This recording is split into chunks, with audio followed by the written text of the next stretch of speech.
So we will go ahead with second law of thermodynamics. Before we go ahead with second law of thermodynamics, you must remember last lecture mein what we have seen. So we have seen in detail how does a refrigerator works. In detail, how it is a, if you remember, what is an AC, air conditioner. याद है AC is a refrigerator, सिर्फ it differs in the volume of the space to be cooled. पहला difference. दूसरा difference, evaporator coils are inside the space that is to be cooled. Compressor is outside. Difference number three. Difference number three. Air conditioner के अंदर जो evaporator coil होता है, it is directly in contact with air. So it extracts heat from the air, makes it cool, and then there is a inbuilt fan unit inside. वो fan क्या करता है? It throws the air away. This is how cooling of AC works. So remember this. Air conditioners and refrigerators both are same. Difference is the volume of the space to be cooled. AC के case में हम बड़े rooms को, बड़े halls को cool करते हैं. Refrigerator के केस में we cool small chambers, right. Then जो कूलिंग कॉइल था उसी को यहाँ बोलते हो evaporator coil. If you remember, air condition में इवापोरेटर कॉइल और रेफ्रिजरेटर में cooling coil. then evaporator coil is inside the space which is to be cooled and compressor is outside. वो जो evaporator coil था, evaporator coil मतलब tube है. ये इस ट्यूब के अंदर कौन है? रेफ्रिजरेंट है. It is directly in contact with air. और ये जो evaporator coil है, it is inside the room which is to be cooled. तो अगर आपको रूम को कूल करना है तो evaporator coil is inside this room and compressor is outside. What happens is AC के अंदर ये इनबिल्ट होता है. तो जो air directly in contact with evaporator था, refrigerant which is at lower temperature. जो याद होना चाहिए, रेफ्रिजरेटर जब वर्क करता है तो there are 4 parts. Adiabatic expansion. तो एडियाबैटिक एक्सपांशन की वजह से the refrigerant becomes gas and that too cold gas. तो वो जो कोल्ड गैस है, it enters inside the room through this coil which is called as evaporator coil. और यहाँ पे एयर के साथ डायरेक्टली इन कांटेक्ट में आता है. And you should know, air inside the room is hotter compared to refrigerant. Heat will flow from air to refrigerant. That is isobaric expansion, right. Then ये जो एयर था, इसका heat किसने लिया? Refrigerant ने लिया. तो ये एयर क्या हो गया? कोल्ड हो गया. तो यहाँ पे पीछे एक फैन यूनिट होता है. With the help of that fan unit the cold air is thrown away और वापस से हॉट एयर विल रिप्लेस. और हॉट एयर का कूलिंग होगा, it will be thrown away. तो ऐसा प्रोसेस चलता रहेगा. This is what you should no. सिर्फ हमने जो कोएफिशिएंट ऑफ परफॉर्मेंस था एसी के केस में, उसको थोड़ा सा चेंज किया था. रेफ्रिजरेटर हो या एसी हो, coefficient of performance is always amount of heat extracted to that of work done on the refrigerant, right. In case of AC it is important to know what is rate of cooling. Rate of cooling मतलब एक second में कितना heat extraction हुआ. तो rate of cooling मतलब heat upon time. तो मैंने क्या किया? मल्टीप्लाई डिवाइड बाय टाइम कर दिया. इस रेट ऑफ कूलिंग को डिनोट करते हो H से, और work upon time is power, right. तो rate of cooling upon power delivered to the refrigerant is defined as coefficient of performance. इसके बाद हमने देखा था heat pump. Heat pump, as I told you, India में तो आपको बहुत कम जगह पे मिलेगा of course. Very north of India, Kashmir, जहाँ पे एक्सट्रीम ठंड होता है, तो वहां पे हमको इनसाइड चेम्बर को वार्म करना होता है. तो उल्टा है ये. इन केस ऑफ एसी में आप इनसाइड चेम्बर को कोल्ड करते हो, मतलब हीट अंदर से एक्सट्रैक्ट करके बाहर थ्रो करते हो, right. In case of heat pump it is other way around. Heat pump के केस में what you do is you basically extract heat from outside and pump the heat inside. So it is, heat pump is an AC heat pump ये AC ही है, only thing is it works inside out, मतलब evaporator coil is outside, heat from outside air is extracted by refrigerant, refrigerant उस हीट को अंदर लेके आएगा and it is thrown inside. So now we can go ahead with next topic. So next topic is second law of thermodynamics. Second law of thermodynamics. तो second law of thermodynamics के दो statements है. You must remember second law of thermodynamics क्या है. उससे पहले you must know what are the limitations of first law of thermodynamics. Limitations of first law of thermodynamics.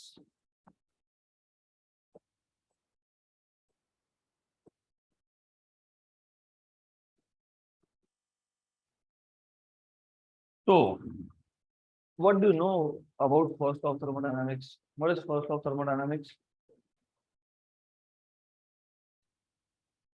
Heat supplied to the system Q is equal to delta U plus W. Imagine हमारे पास एक cyclic process है, तो delta U is 0, तो Q equal to W. This is first law of thermodynamics for a cyclic process. क्योंकि हम अभी तक heat engine और रेफ्रिजरेटर की बात कर रहे थे, both of them are cyclic process. Cyclic process में डेल्टा यू क्या है, 0 है. करेक्ट. तो what do you understand from this? क्या समझ में आता है यहाँ से? Q इक्वल W का मतलब है heat can be converted to work and work can be back converted to heat. तो पहला लिमिटेशन ये है, according to first law of thermodynamics, first law of thermodynamics tells us that heat can be completely converted to work and work can be completely converted to heat.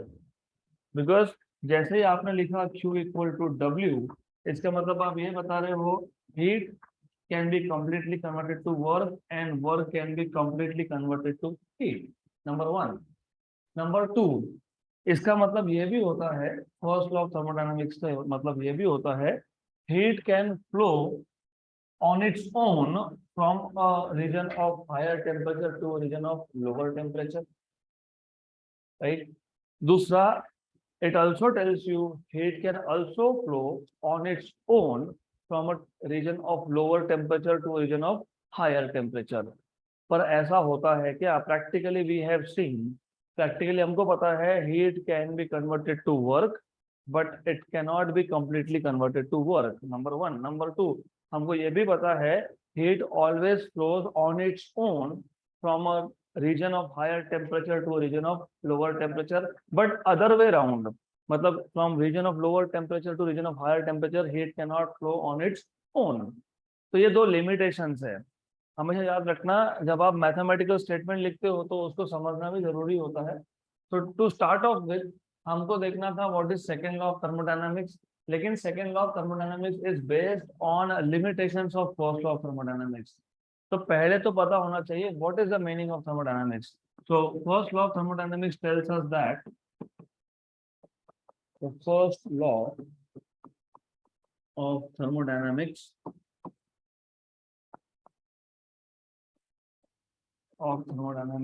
tells us that,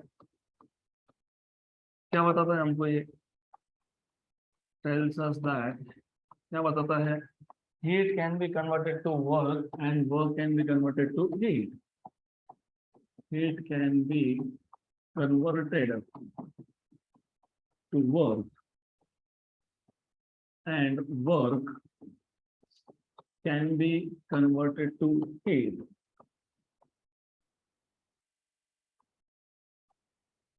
मैं आपको सिर्फ यहाँ पे introduction दे रहा हूँ फिलहाल. The basic idea of first law of thermodynamics for a cyclic process. क्योंकि first law of thermodynamics में heat supplied is equal to delta U plus W. अगर साइक्लिक प्रोसेस है तो डेल्टा यू इज 0 तो Q equal to W. इसका मतलब होता है हीट का कन्वर्जन वर्क में होगा, वर्क का कन्वर्जन हीट में होगा. This is what it means. Then so you must explain this.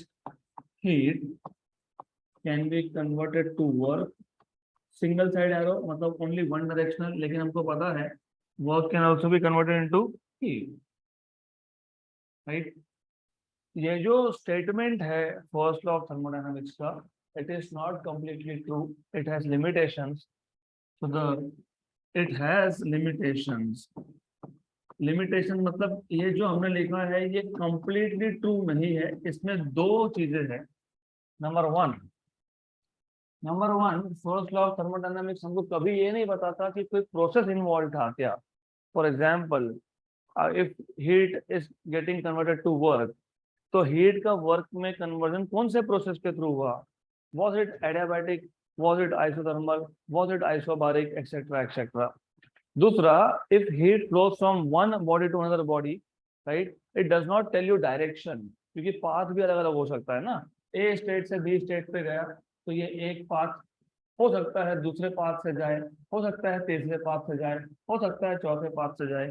तो there are limitations to it. Number one first law of thermodynamics मैंने अभी भी बताया आपको. तो एक एक पॉइंट इंपॉर्टेंट है. एक सिंपल सा लिंक छूट गया तो अगला कुछ समझ में नहीं आएगा, और प्योरली थ्योरेटिकल टॉपिक है. तो there are two limitations. Number one, यहाँ पे हीट का कन्वर्जन हो रहा है वर्क में. तो according to first law of thermodynamics, heat can be completely converted to work and work can be completely converted to heat, but it does not tell you if there is any particular process which is involved in conversion, right? So it does not tell us, it does not tell us which particular process is involved, which particular process is involved. Isobaric, isochoric, isothermal. First law of thermodynamics के एक equation से आपको पता नहीं लग सकता कि heat conversion work में कौन से प्रोसेस से हुआ, राइट? यहाँ तक clear. Then it also predicts,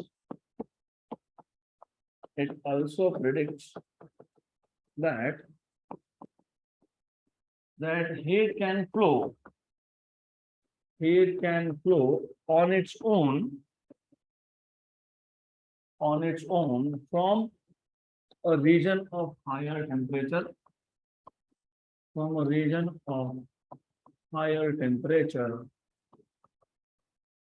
region of lower temperature,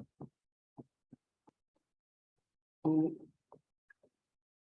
a region of lower temperature.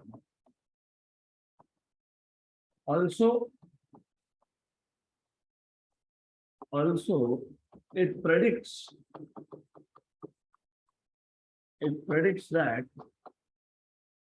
that heat can flow on its own. Heat can flow on its own from region of lower temperature, to a region of lower temperature to a region of higher temperature, from region of lower temperature to a region of higher temperature. Second statement जो लिखा है मैंने यहाँ पे, second sentence जो लिखा है, is that true? Heat अपने आप फ्लो होता है क्या? अपने आप फ्लो होता है नहीं, क्या करना पड़ता है? Work done, right? तो ये सिंपल चीजें है. सिर्फ आई टोल्ड यू थर्मोडायनामिक्स में ऐसा है कि एक सिंपल कॉन्सेप्ट को आपको एक्सटेंड करके लिखना है. Practically what we know is heat can flow on its own from a region of higher temperature to a region of lower temperature, but heat cannot flow from lower temperature region to higher temperature region on its own. So but practically we know that अभी ये topic है ही ऐसा, it is purely theoretical, तो I can't help it. तो theory ही है तो theory समझना पड़ेगा, but practically heat cannot flow on its own. Work करना पड़ेगा. रेफ्रिजरेटर, अगर ऐसा नहीं होता तो रेफ्रिजरेटर चलाने के लिए कभी इलेक्ट्रिसिटी लगता ही नहीं, अपने आप ही अंदर का हीट बाहर जा रहा है. ऐसा होता है क्या? ऐसा होता तो फिर हम we would have been frozen by now, सारा का सारा हीट बाहर निकल गया. तो but practically heat can not flow on its own from lower temperature region to higher temperature region, lower temperature region to higher temperature region. तो ये पहला ड्रॉबैक है, पहला लिमिटेशन है किसका, फर्स्ट लॉ ऑफ थर्मोडायनेमिक्स का। हमको करना क्या था, हमको सेकेंड लॉ ऑफ थर्मोडायनेमिक्स सीखना है। हम कर क्या रहे हैं, हम पहले फर्स्ट लॉ के लिमिटेशंस देख रहे हैं। क्यों, क्योंकि फर्स्ट लॉ के लिमिटेशंस पे बेस्ड है second law of thermodynamics, right. तो ये पहला लिमिटेशन है। दूसरा लिमिटेशन क्या है, according to first law of thermodynamics, heat can be completely converted to work and work can be completely converted to heat। तो जब मैंने इंट्रोडक्शन लिखा यहाँ पे, मैंने कहीं पे भी completely ये वर्ड यूज नहीं किया था। मैं सिर्फ बोला first law of thermodynamics tells us heat can be converted to work and work can be converted to heat, right। But ये जो वर्ड है completely ये वर्ड लिखोगे तो मीनिंग चेंज हो जाता है उसका। सो also according to first law of thermodynamics, according to first law of thermodynamics, FLOT मतलब कौन, first law of thermodynamics, according to first law of thermodynamics, heat can be completely converted to work, can be completely converted to work and also work can be completely converted to heat। और practically हमको ये भी पता है, we know that practically we have seen that heat can not be completely converted to work. क्यों, heat engine में क्या था, हीट इंजन में there was some amount of heat extracted. कहाँ से एक्सट्रैक्ट किया था हीट, सोर्स मतलब हॉट रिजर्वायर।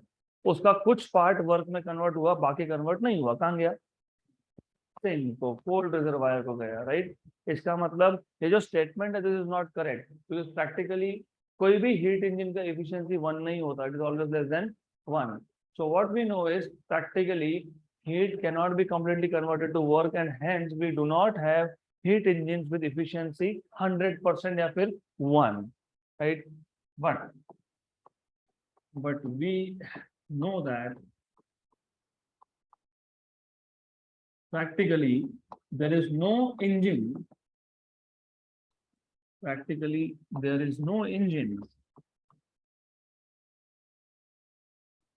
with efficiency 100%। अगर efficiency 100% होता, इसका मतलब all the heat absorbed is converted to work। So but practically there is no engine with efficiency 100%, that is which means heat cannot be completely converted to work, heat cannot be completely converted to work।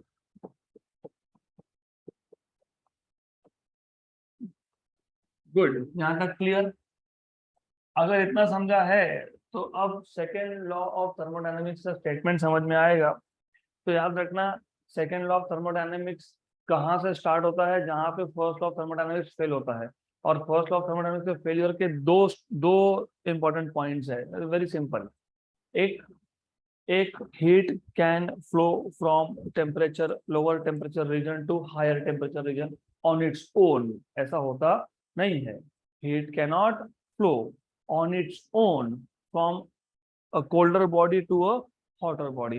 उल्टा सही है, heat can flow from hotter body to colder body on its own, but from colder to hotter is not true. तो क्या करना पड़ेगा, work करना पड़ेगा। Work कैसे किया था, with the help of compressor. याद है रेफ्रिजरेटर, हमने रेफ्रिजरेटर जब सीखा तो उसमें रेफ्रिजरेंट नाम का एक सब्सटेंस था जिसके 4 स्टेप्स परफॉर्म होते हैं। एडियाबैटिकली एक्सपांशन होता है उसका, फिर आइसोबारिक एक्सपांशन होता है, फिर एडियाबैटिक कंप्रेशन होता है। एडियाबैटिक कंप्रेशन में आप वर्क करते हो, तो you do work on the substance which is called as refrigerant. So which is the first point, which is the first limitation of first law of thermodynamics?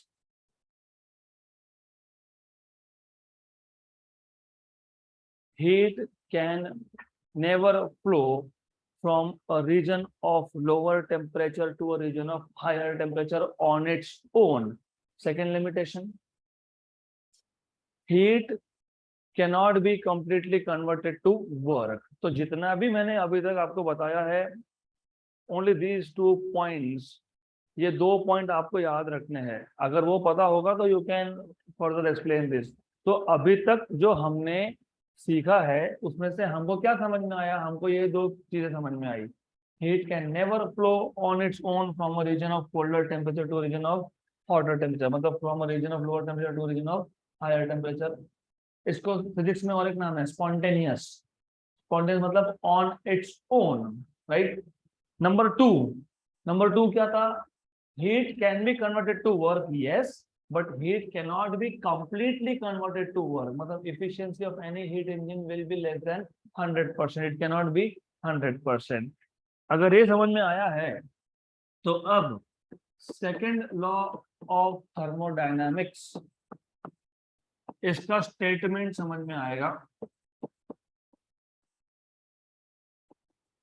Statement. तो how will you state second law of thermodynamics? अब second law of thermodynamics में 2 statements है. हमको normally books में एक ही दिया होता है, बट देयर आर 2 फॉर्म्स. एक को बोलते हो फर्स्ट फॉर्म, या फिर इसको बोलते हो इंजन स्टेटमेंट, या इसको बोलते हो इंजन लॉ. तो there are 2 different forms of second law of thermodynamics. Number 1 is called as first form of second law of thermodynamics. उसका नाम है इंजन लॉ या फिर इंजन स्टेटमेंट. दूसरा है second form of second law of thermodynamics. उसका alternate name है refrigerator law और रेफ्रिजरेटर स्टेटमेंट. तो डेफिनेटली जो आप इंजन लॉ बोल रहे हो, तो engine law is connected to engine, it is related to engine, and refrigerator law is related to refrigerator. Heat engine में क्या हुआ? हीट का कन्वर्जन वर्क में. जो एक लिमिटेशन हमने लिखा था, if you see we have written down one limitation. कौन सा? 100% efficiency नहीं हो सकता. Also according to first law of thermodynamics, heat can be completely converted to work. ऐसा हुआ क्या? पर ये किसके साथ कनेक्टेड है? इंजन के साथ. तो इससे रिलेटेड जो फॉर्म है सेकेंड लॉ ऑफ थर्मोडायनामिक्स, को क्या बोलेंगे? इंजन लॉ, या फिर इंजन स्टेटमेंट, या फिर first form of thermodynamics, first form of second law of thermodynamics, right. दूसरा स्टेटमेंट किसके साथ रिलेटेड है? ये जो ए स्टेटमेंट लिखा था, ये किसके साथ रिलेटेड था? Heat can flow on its own from a region of higher temperature to region of lower temperature. Also it predicts that heat can flow on its own from region of lower temperature to region of higher temperature. ये किसके साथ connected है? Refrigerator के साथ. तो इसको क्या बोलोगे? रेफ्रिजरेटर लॉ या फिर रेफ्रिजरेटर स्टेटमेंट. यहाँ तक क्लियर? इसके और भी नाम है. एक को बोलते हो केल्विन प्लैंक स्टेटमेंट, एक को बोलते हो क्लॉसियस स्टेटमेंट. तो we will see one by one now. तो रिमेंबर, सबसे पहले there are 2 forms, there are 2 statements of second law of thermodynamics. उसमें से पहला है फर्स्ट फॉर्म. फर्स्ट फॉर्म, इसका और एक नाम है, इसको आप बोलते हो इंजन लॉ. इसका और एक नाम है, इसको आप बोलते हो इंजन स्टेटमेंट. इसका और एक नाम है, इसको आप बोलते हो Planck Kelvin statement, if I am not wrong. हाँ, केल्विन प्लैंक स्टेटमेंट, ठीक है, doesn't matter. Planck Kelvin Planck एक ही बात है. तो Kelvin Planck statement, Kelvin Planck statement. And always remember, आपने यहाँ पे इंजन ये वर्ड यूज कर लिया, इसका मतलब it is related to engine. तो इंजन में किसका कन्वर्जन किस में होता है? हीट का कन्वर्जन होता है वर्क में. कंप्लीटली होता है क्या? नहीं. Some amount of heat is always rejected to the sink. Sink मतलब कोल्ड रिजर्वायर. तो इसका स्टेटमेंट लिखोगे कैसे? कैसे लिखेंगे? So according to first form of second law of thermodynamics, the amount of heat extracted from the hot reservoir, कितना amount of heat extract किया था हमने? QH, right? can never be completely converted to work, W. Some amount of heat is always rejected to the cold reservoir. वो कितना था, QC. तो if you remember, अगर आपको याद होगा, याद होना चाहिए क्योंकि डायग्राम भी आपको लगने वाला है, हमने एनर्जी फ्लो डायग्राम ड्रॉ किया था, if you remember, of course याद होना चाहिए। एनर्जी फ्लो डायग्राम में हमारे पास था एक हॉट रिजर्वायर और हमारे पास था एक कोल्ड रिजर्वायर। हॉट रिजर्वायर होता है source of heat, cold reservoir होता है सिंक ऑफ हीट, और इनको कनेक्ट करने के लिए हम शो करते हैं हीट पाइपलाइन। तो what we show is heat pipeline. उससे पहले I just note down here, ये कौन था, ये था हॉट रिजर्वायर। हॉट रिजर्वायर मतलब कौन है, सोर्स है। इसका टेम्परेचर हमेशा कितना होता है, TH, higher temperature, constant higher temperature. ये कौन है, कोल्ड रिजर्वायर। तो cold reservoir is a sink of heat which is at constant lower temperature TC. अब एनर्जी फ्लो डायग्राम दो टाइप के बनेंगे, एक होगा प्रैक्टिकल हीट इंजन का, एक होगा आपका परफेक्ट हीट इंजन। परफेक्ट मतलब आइडियल हीट इंजन का। According to second law of thermodynamics क्या होगा, हीट एब्जॉर्ब होगा, कहां से होगा, हॉट रिजर्वायर से। कितना अमाउंट ऑफ हीट आप एब्जॉर्ब करते हो, QH, उसमें जब वर्क कितना होता है, W। तो QH amount of heat is absorb, right, W is the amount of work done and the remaining heat is rejected to the sink. तो ये था QC, ये है QH and this is W, right. This is energy flow diagram for practical engine. ये किसका है, practical engine का energy flow diagram of a practical heat engine, of a practical heat engine, right. But according to first law of thermodynamics, ideal heat engine के हिसाब से जितना भी heat absorb किया वो पूरा का पूरा कहाँ कन्वर्ट हुआ, वर्क में। तो कितना हीट एब्जॉर्ब किया था, QH, राइट। पूरा का पूरा किसमें कन्वर्ट हो गया, वर्क में। तो रिजल्ट तो कुछ गया क्या, nothing. So this is energy flow diagram of a ideal मतलब परफेक्ट हीट इंजन, राइट। तो सेकेंड लॉ ऑफ थर्मोडायनेमिक्स पे क्वेश्चन अगर आता है तो you have to draw this diagram, और आपको ये डायग्राम के थ्रू एक्सप्लेन करना पड़ेगा। You will have to show both of this diagram. हम एक्सप्लेन भी करेंगे उसको, ज्यादा नहीं but just little bit. Energy flow diagram of a perfect heat engine, of a perfect मतलब आइडियल हीट इंजन। क्या था क्लियर, गुड। तो अब फर्स्ट फॉर्म को एक्सप्लेन कैसे करोगे, बताओ। the amount of heat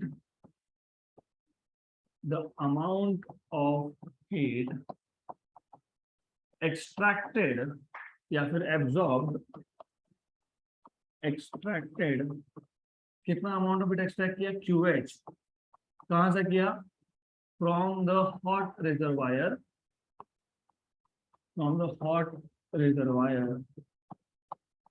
can never be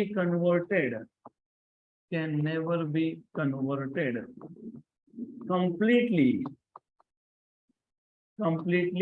into work. Some amount of heat कितना, QC, some amount of heat QC is always rejected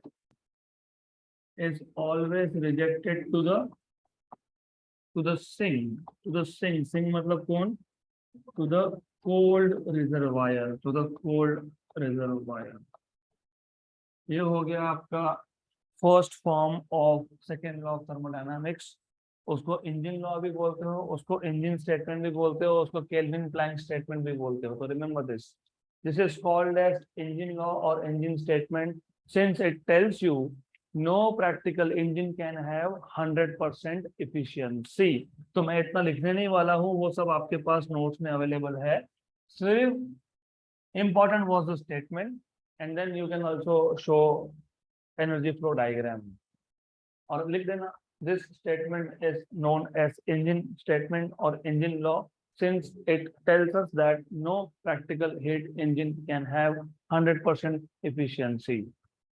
This statement is also known as Kelvin Planck statement. Clear? I am just making it very simple for you क्योंकि text book में बहुत theory है, हमको कितना लिखना है, बस इतने ही पॉइंट्स है। सेकेंड लॉ ऑफ थर्मोडायनेमिक्स समझना था आपको, क्वेश्चन आया right and note on second law of thermodynamics 3 और 4 marks. Start with limitations of first law. तो फर्स्ट लॉ का लिमिटेशन 2 थे, वो 2 बता दो। 2 स्टेटमेंट थे, दोनों स्टेटमेंट पे एक एक लॉ बन जाता है। एक पे बन गया फर्स्ट फॉर्म, एक पे आएगा सेकेंड फॉर्म। तो let us now look at second form of second law of thermodynamics। उसको हम बोलते हैं रेफ्रिजरेटर स्टेटमेंट, या फिर उसको और एक नाम भी है, उसको आप बोलते हो रेफ्रिजरेटर लॉ, या उसको आप बोलते हो Clausius law. So second form और you can say refrigerator statement, refrigerator law, refrigerator statement,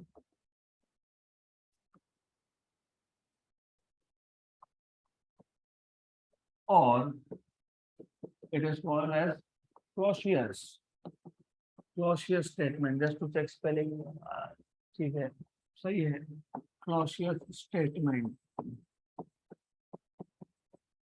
तो अभी इसका स्टेटमेंट क्या आएगा? What was second limitation of first law of thermodynamics? Heat can never flow on its own from a region of lower temperature to a region of higher temperature। अपने आप नहीं होगा तो कैसे होगा? Work done। So work is always required। तो पहले तो बता दो, heat can never flow, heat can never flow from a region of lower temperature, from a region of lower temperature to a region of higher temperature, to a region of higher temperature on its own। अगर ये word आपने नहीं लिखा on its own या फिर spontaneously, तो on its own या spontaneously लिखना कंपलसरी है, अदरवाइज इसका सेंस नहीं बनता है, यू विल गेट 0 मार्क्स। सिर्फ स्पॉन्टेनियसली अगर नहीं लिखा तो, या फिर ऑन इट्स ओन नहीं लिखा तो heat can never flow from region of lower temperature to region of higher temperature on its own. Work is required, work is required ऐसा बोल सकते हो। Work should always be done, किस पे work done करोगे? On the working substance. Work must always be done, always be done on the working substance. यहाँ पे working substance होता है रेफ्रिजरेंट, और रेफ्रिजरेंट का फॉर्म क्या होता है? लिक्विड और गैस कन्वर्जन होता रहता है, और वो क्या है? वो क्लोरीनेटेड हाइड्रोकार्बन। ओके, तो अब जैसे आपने इन दोनों के डायग्राम ड्रॉ किए, एक प्रैक्टिकल हीट इंजन का, एक परफेक्ट हीट इंजन का, वैसे ही on the similar lines you must show energy flow diagram of a refrigerator. कौन सा रेफ्रिजरेटर? एक होगा प्रैक्टिकल रेफ्रिजरेटर और एक होगा परफेक्ट रेफ्रिजरेटर, राइट। तो पहले हम बात कर लेते हैं प्रैक्टिकल रेफ्रिजरेटर की। तो प्रैक्टिकल रेफ्रिजरेटर के एनर्जी फ्लो डायग्राम में और हीट इंजन के एनर्जी फ्लो डायग्राम में क्या डिफरेंस था? एरोज, सिर्फ एरोज को क्या करोगे? उल्टा करोगे, डन। तो ये एरो को यहाँ से रिमूव करो, ये जो एरो है इसको यहाँ से हटाओ और उल्टे डायरेक्शन में एरो दिखा दो। तो ये बन गया आपका प्रैक्टिकल रेफ्रिजरेटर का डायग्राम। तो क्यूसी अमाउंट ऑफ हीट को एब्जॉर्ब करना है कहाँ से, कोल्डर रीजन से। तो क्या करना पड़ेगा, वर्क करना पड़ेगा। तो W प्लस क्यूसी मिलके QH बनेगा, it is rejected to hot reservoir which is normally environment, atmosphere, right. Good. If अगर हमारे पास जो रेफ्रिजरेटर है वो परफेक्ट रेफ्रिजरेटर होता, तो परफेक्ट रेफ्रिजरेटर में क्या होना चाहिए था, what was the limitation, what was the prediction of first law of thermodynamics. Heat can flow on its own from a region of lower temperature to a region of higher temperature। इसका मतलब colder region से hotter region पे heat अपने आप गया, nothing, no work is done. यहाँ से heat निकला क्यूसी और सीधा गया यहाँ पे QH, करेक्ट। तो you should remember this, no work is required to extract heat from colder region and reject it to hotter region। तो यहाँ से QC अमाउंट ऑफ हीट अपने आप ही एब्जॉर्ब हो गया और वो हीट अपने आप ही सराउंडिंग में गया। ऐसा होता तो as I told you, refrigeration के लिए हम लोगों को इलेक्ट्रिसिटी की जरूरत पड़ती ही नहीं, अपने आप ही सब हो रहा है, which is not very good. Why not good, as I told you. फिर अगर क्लासरूम का टेम्परेचर कम है, जो नॉर्मली होता है, क्यों होता है, क्योंकि आप घर के अंदर रहते हो तो वॉल्स है, ऊपर आपने फ्लोर बना के रखा है, नंबर ऑफ फ्लोर्स है, तो डेफिनेटली कंपेयर टू आउटसाइड अंदर का टेम्परेचर कम है, चाहे वो डिफरेंस 1 डिग्री हो, 2 डिग्री हो, 3 डिग्री हो, 4 डिग्री हो, लेकिन कम है, इवन विदाउट एयर कंडीशनर्स। तो अंदर का टेम्परेचर कम हो गया, और अगर रेफ्रिजरेटर आइडियल होता तो अपने आप ही अंदर का हीट बाहर जा रहा है। तो इसका मतलब अंदर का जो क्लासरूम है, जो घर का रूम है, जो हॉल रूम है आपका, वहां से हीट निकलते जाएगा, तो it will become colder and colder, तो विच इज नॉट गुड। बहुत ज्यादा ठंडा हो जाएगा तो यू विल फ्रीज, सारा का सारा हीट बाहर। तो क्लियर यहाँ तक। तो ये जो सेकेंड लॉ ऑफ थर्मोडायनेमिक्स है, it involves no mathematical equation, it is purely conceptual topic. सिर्फ फ्लो याद रखना, थोड़ा बोरिंग है मुझे पता है, लेकिन मैं स्किप नहीं करना चाहता। I could have said okay पढ़ लो, हो गया, है boring, I can't help it, okay. तो है वो वैसा ही हो, क्या करेंगे। तो दो चीजें याद रखना, कौन से दो, heat can not flow on its own from a colder region to a hotter region. ये स्टेटमेंट कनेक्टेड है टू रेफ्रिजरेटर, तो इसको क्या बोलेंगे, रेफ्रिजरेटर लॉ और रेफ्रिजरेटर स्टेटमेंट, और इट इज सेकेंड फॉर्म, और इट इज क्लॉसियस स्टेटमेंट। दूसरा, heat can never be converted completely to work, ये किसके साथ कनेक्टेड है, हीट इंजन के साथ, इसको बोलेंगे इंजन लॉ, या फिर इंजन स्टेटमेंट, या फिर केल्विन प्लैंक स्टेटमेंट, या फिर फर्स्ट फॉर्म, राइट। दोनों के एनर्जी फ्लो डायग्राम आपको शो करने हैं, एंड दैट्स इट। तो इतना आपको पता होना चाहिए, गुड। और ये PDF में अपलोड करने वाला हूँ, only this much, because now the next topic is Carnot engine. If you remember, जब मैंने हीट इंजन इंट्रोड्यूस किया था, तो हीट इंजन में टोटल 3 स्टेप्स थे, लेकिन पीवी डायग्राम पे 4 पार्ट्स थे, एक कंप्लीट साइकिल था। पहले स्टेप में हीट एब्जॉर्प्शन होता है, राइट। दूसरे स्टेप में वर्क डन होता है, जो भी हीट वर्किंग सब्सटेंस ने एब्जॉर्ब किया, it converts part of the heat to work, और it rejects the remaining heat, right. तो heat absorption, work done by the gas, मतलब by the working substance, and third is heat rejection. और चौथा जो था, it was only to bring the working substance back to its initial state. जिनको याद नहीं आ रहा, मैं याद दिला देता हूँ, क्योंकि फिर कार्नोट इंजन नहीं समझ में आएगा।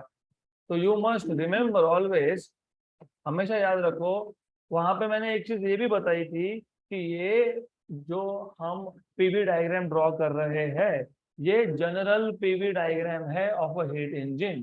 तो if you remember, I told you ये जनरल पीवी डायग्राम है ऑफ अ हीट इंजन। तो general PV diagram of a heat engine आपको याद होना चाहिए। ये था वो general PV diagram of a heat engine. तो जो पहला स्ट्रोक था, जो पहला पार्ट था, it was heat absorption, but heat was absorbed at constant volume. तो the process was isochoric, no work is done. तो हीट इज एब्जॉर्ब, फिर work is done by the system, isothermal process. Volume increase हो रहा है, मतलब piston is shifted. अब piston ऊपर जाएगा तो अपने आप तो जाएगा नहीं, किसने किया? किसने किया work? Bye the gas. Work is done by the gas in pushing the piston up, correct. और ये प्रोसेस आइसोथर्मल होना, इसका मतलब ये था कि जितना भी गैस वर्क कर रहा है उतना हीट वो कंटिन्यूअसली सराउंडिंग से एब्जॉर्ब कर रहा है। क्योंकि अगर work done by the gas ये एडियाबैटिक हुआ तो टेम्परेचर विल फॉल डाउन। लेकिन एक लाइन ड्रॉ की थी मैंने यहाँ पे, टीएच मैंने बोला था ये कांस्टेंट टेम्परेचर है, हायर टेम्परेचर। किसका टेम्परेचर है? ये हॉट बॉडी का, हॉट रिजर्वायर का, सोर्स का। क्यों सोर्स का? क्योंकि सबसे पहले हमने क्या किया था, मैंने आपको ब्लॉक्स भी बताए थे। मैंने आपको 4 ब्लॉक बताए थे। एक था सोर्स, एक था इंसुलेटिंग स्टैंड, एक था सिंक, एक था cylinder fitted with movable piston. Cylinder के अंदर था working substance which is gas, और नीचे का जो वॉल था, उसका जो बेस था, वो था कंडक्टिंग। सोर्स और सिंक का वॉल और बेस था non conducting, upper surface was conducting. हमने पहले सिलेंडर को उठा के रख दिया सोर्स पे।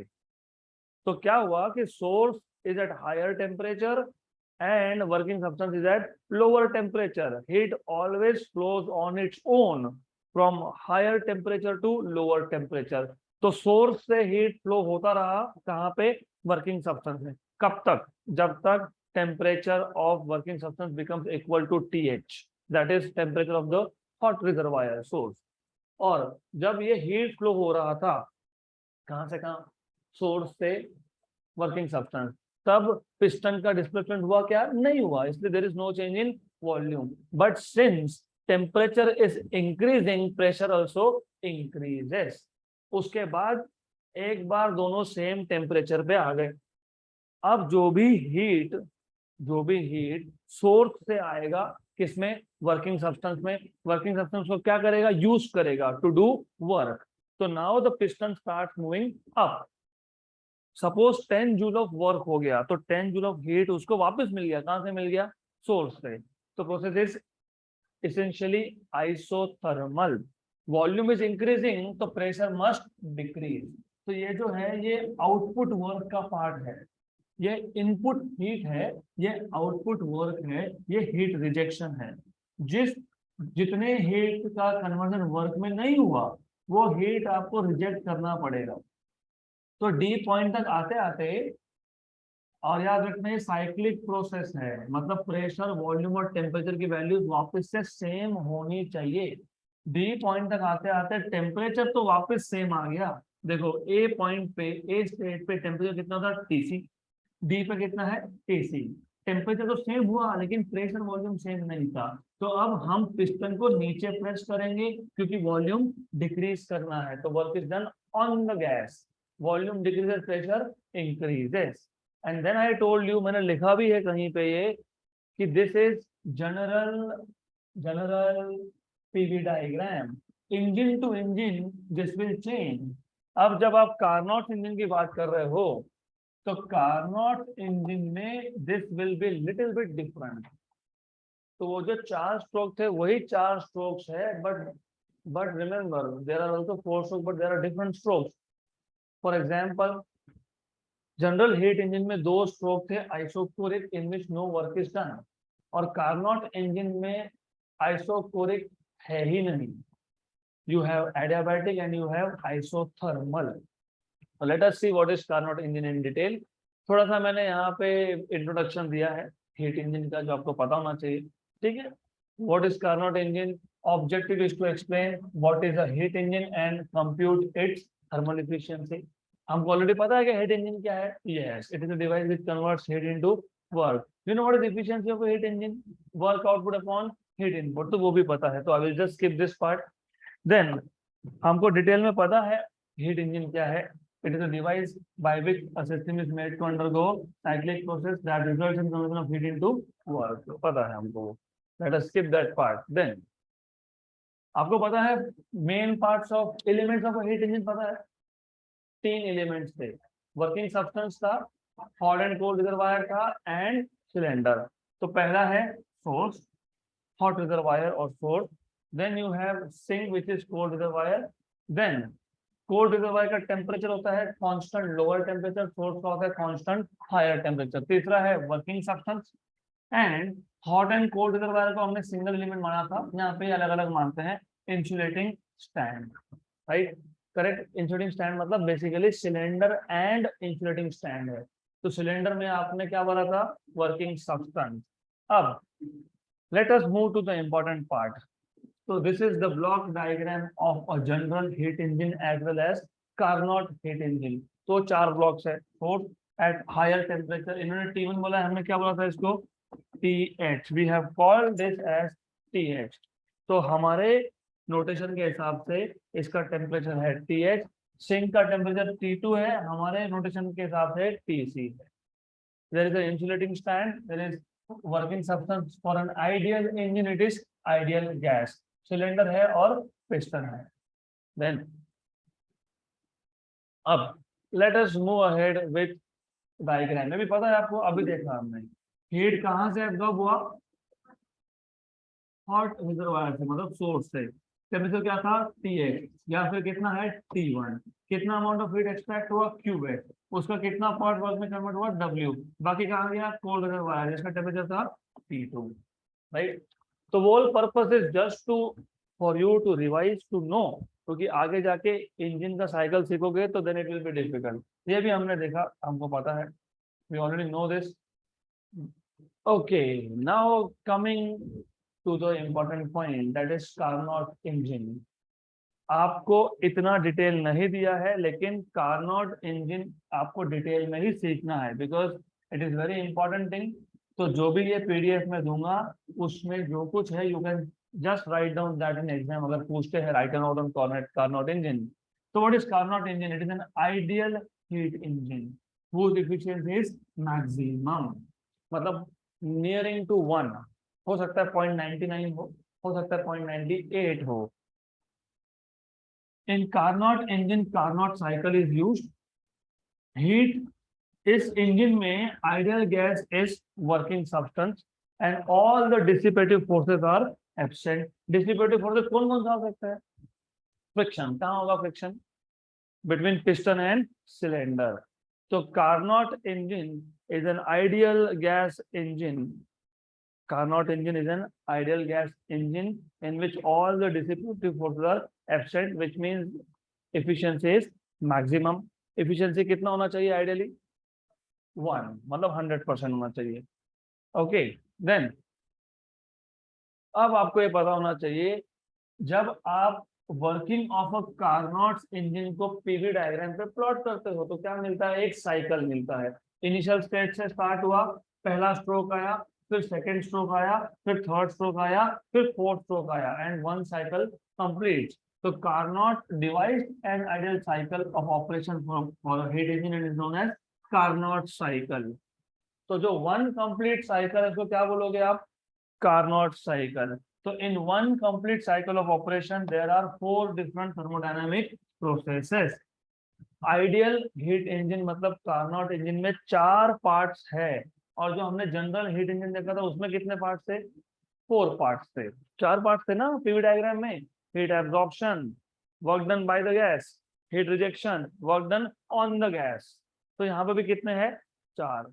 सिर्फ वो हीट इंजन और इस हीट इंजन के 4 पार्ट्स अलग अलग है, राइट. तो let us go through them one by one, एक एक करके देखते हैं. सबसे पहला स्ट्रोक वहां पे कौन सा था? आइसोकोरिक, मतलब क्या था? Heat absorption. तो एक्सपांशन था क्या वहां पे? नहीं. तो पहले स्ट्रोक में हीट एब्जॉर्ब हुआ. हीट इंजन जो हमने देखा है जनरल हीट इंजन, उसमें हीट एब्जॉर्प्शन होता है कांस्टेंट वॉल्यूम पे. Isochoric process. Temperature increases and hence pressure increases.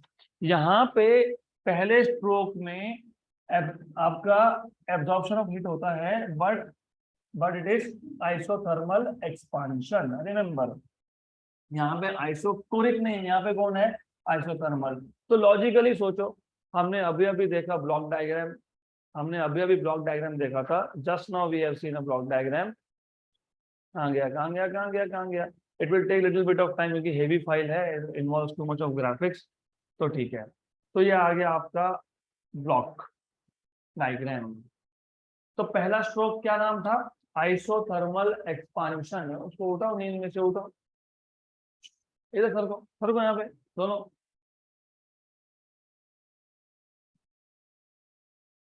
तो पहला स्ट्रोक कौन सा है, आइसोथर्मल एक्सपांशन। आइसोथर्मल मतलब कांस्टेंट टेम्परेचर।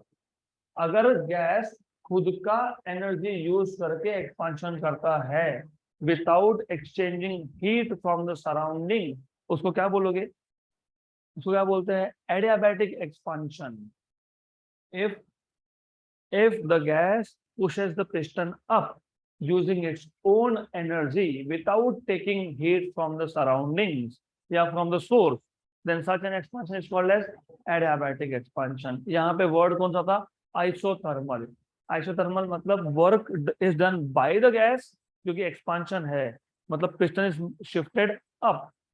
लेकिन आइसोथर्मल मतलब गैस ने खुद का एनर्जी यूज किया क्या, नहीं तो किसी और से लिया, राइट। तो यहाँ पे working substance is working like an agent, एक से लिया दूसरे को दिया, खत्म, राइट, करेक्ट। तो अगर वर्किंग सब्सटेंस को किसी और से हीट लेके वर्क करना है तो वो किसके साथ कांटेक्ट में होना चाहिए, सोर्स के साथ। मतलब पहले स्ट्रोक में आपने ये सिलेंडर को कहाँ रख दिया, डायरेक्टली सोर्स ऑफ हीट पे, दैट इज हॉट रिजर्वायर।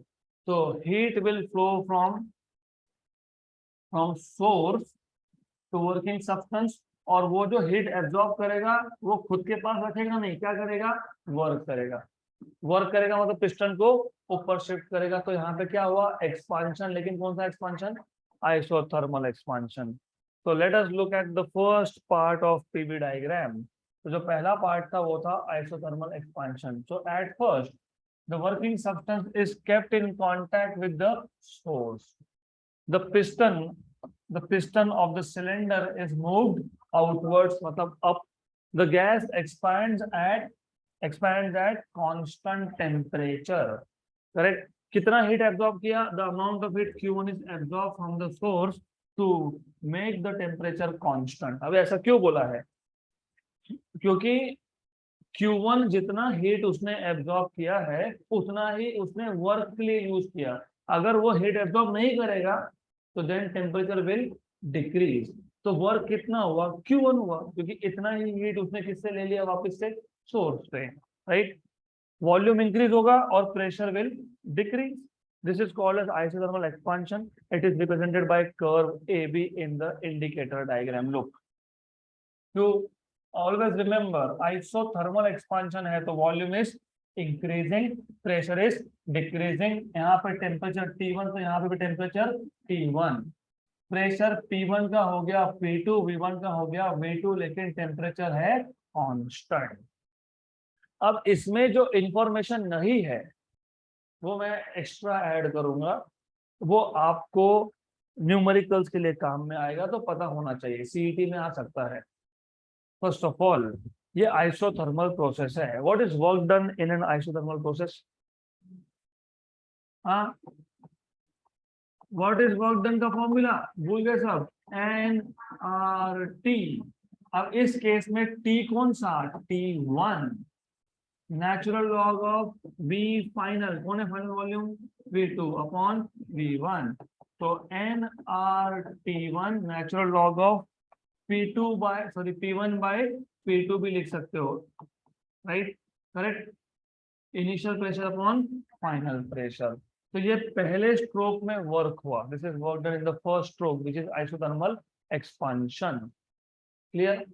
तो सेकेंड स्ट्रोक है एडियाबैटिक एक्सपांशन। अब एडियाबैटिक का मतलब क्या है, heat is not allowed to exchange with the surrounding. तो अब वो सिलेंडर को सोर्स से उठा के कहाँ रख दोगे, इंसुलेटिंग स्टैंड पे। इसका मतलब you are isolating the working substance from the surrounding. इसका मतलब अब वर्क डन तो होगा, मतलब पिस्टन अभी भी ऊपर मूव होगा, लेकिन without taking heat from the source. इसका मतलब the gas now is using its own energy, own heat to do work, adiabatic expansion. The lower conducting side of the cylinder is kept in contact with insulating stand. The piston of the cylinder is moved outwards. The gas expands such that no heat enters the system or leaves from it. Volume will increase, pressure will decrease. Volume increases, pressure decreases, but this time temperature does not remain constant because the work is done by the gas using its own energy. The temperature decreases from T1 to T2. This is called as adiabatic expansion, right? It is represented by curve BC in indicator diagram. तो AB था isothermal expansion, BC है adiabatic expansion. अब isothermal expansion में temperature constant था, P1 हो गया P2, V1 हो गया V2। एडियाबैटिक एक्सपेंशन में वॉल्यूम बढ़ा तो प्रेशर कम हुआ, P2 हो गया P3, V2 हो गया V3, T1 हो गया T2, क्योंकि this time temperature also changes. यहाँ तक clear?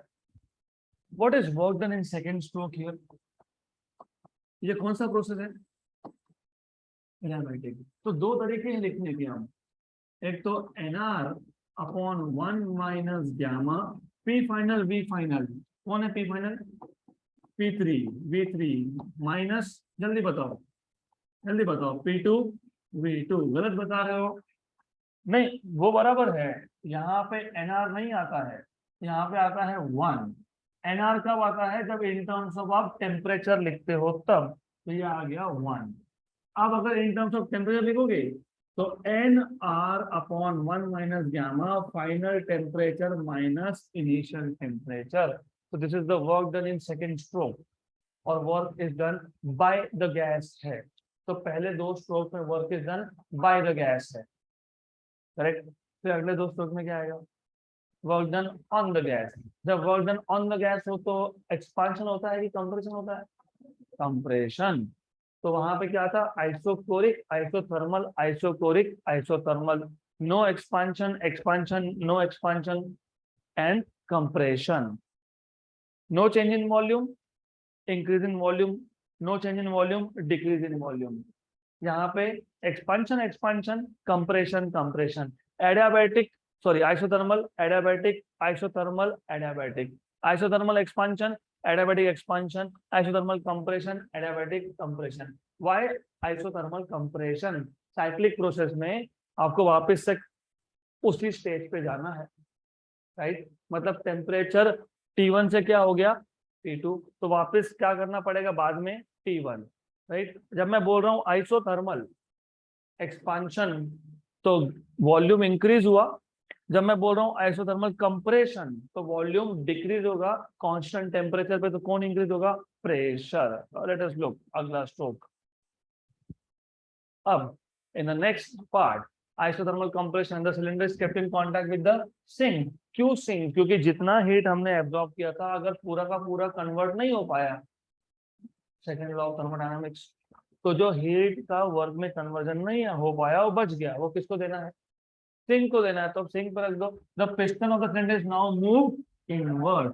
The gas is compressed at constant temperature. Excess heat will flow to the sink to make the temperature constant. Volume decreases, pressure increases. This is called as isothermal compression. It is represented by CD. So C से D. Isothermal compression. देखो temperature is same T2 and T2, P3 V3 and P4 V4. Right? अभी मैं detail work done नहीं लिखूंगा क्योंकि हमको कल वापस से ये रिपीट करना है। I will just complete the last part and then we will stop. Last part will be adiabatic compression. तो अब क्या करोगे? अब सिलेंडर को वापस उठा के कहाँ रखोगे? इंसुलेटिंग स्टैंड पे, and you will press the piston downwards inwards. तो ये आ गया एडियाबैटिक कंप्रेशन, राइट? तो ये 4 स्ट्रोक्स है। कौन से 4 स्ट्रोक्स है? Isothermal expansion, adiabatic expansion, isothermal compression and adiabatic compression. तो we will stop here for today और हम कल वापस से ये पूरा कार्नोट इंजन रिपीट करेंगे।